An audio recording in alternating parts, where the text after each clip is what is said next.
j'ai déménagé, on a vécu dans une caravane dans une ferme. Je suis devenue maman entre-temps. Et là, j'avais mon cabinet. Je me suis dit, bon, ben go, on va lancer le truc, on va voir si ça prend.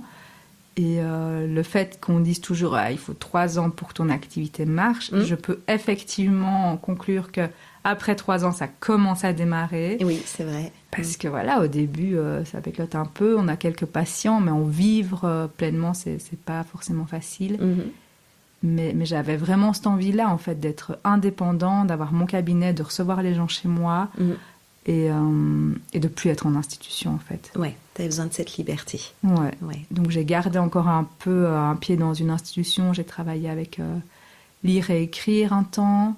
J'ai travaillé avec le Coffre Magique, toujours en tant qu'animatrice ou éducatrice spécialisée. Mais très vite, je me suis dit, mais non, en fait, j'ai pas cette liberté de pouvoir faire ce que je veux. Oui, parce que là, c'était quel type de personnes qui venaient en thérapie, dans lire et écrire ou Alors justement, ils venaient pas en thérapie. Donc là, j'avais ma casquette d'animatrice ou d'éducatrice, mais j'avais ce truc de thérapeute en moi qui disait oh, mais on pourrait faire ça pour accompagner les gens.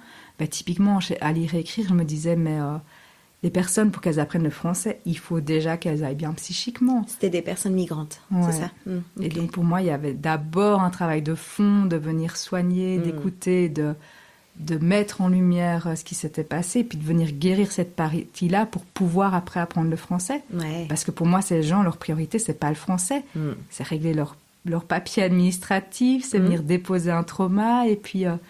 parce que je vois bien, en fait, l'apprentissage, si on va pas bien, on peut pas apprendre. On n'est pas prêt. Il n'y a pas la place. Ouais.